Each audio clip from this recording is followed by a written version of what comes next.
16 তারিখে মন্ত্রণালয়ে একটা বৈঠক করি 16 এপ্রিল।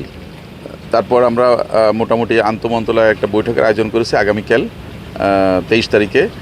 এখানে আমাদের এই বিধিমালা নিয়ে কিছু ব্যাপার আছে, কারণ এখানে 2021 সালে একটা আমাদের বিধিমালা ছিল, কঠিন বর্জ্য নিয়ন্ত্রণ বিধিমালা, আরেকটা ছিল 2022 সালে আমাদের বায়ু দূষণ বিধিমালা।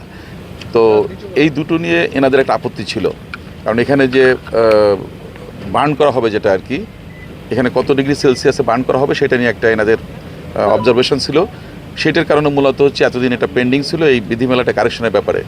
তো আমাদের মন্ত্রণালয়ের মাননীয় মন্ত্রী মহোদয় ইতিমধ্যে উদ্যোগ নিয়েছে, আমাদের সবার সাথে বইছিল, সংশ্লিষ্ট আপনাদের যারা মন্ত্রণালয় আছে সবার সাথে কথা হয়েছে।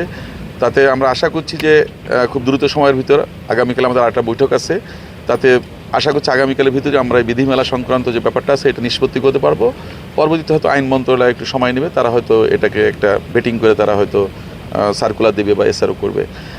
আর এখানে এসে আমি যেটা বুঝলাম সেটা হচ্ছে যে এখন এনাদের পার্ট কাজ কমপ্লিট করা আছে, ল্যান্ড ফিলিং সহ কিছু কাজ, বাকিটা আমাদের বিধিমালা নিয়ে আগামীকাল যদি আমরা ওকে করতে পারি তাহলে ওনারা একটা টার্গেট নিয়ে কাজ শুরু করবে, এবং আমরা আশা করছি জুলাই মাসে হয়তো আমরা এটাকে কনস্ট্রাকশন পর্যায়ে কাজ শুরু করতে পারবো, মানে এই যে প্রজেক্ট নিয়ে আর কি।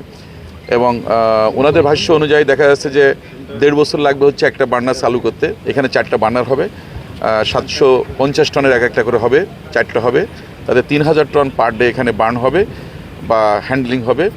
তো সেটা আশা করা যাচ্ছে হয়তো 2 বছর 2.5 বছর লাগবে সব কিছু মিলে কমপ্লিট করতে। বাট ইনিশিয়ালি ওনারা ফার্স্ট যেটা শুরু করবে লঞ্চিং, সেটা হয়তো 18 মাসের মাথায় হয়তো এটা হয়ে যাবে।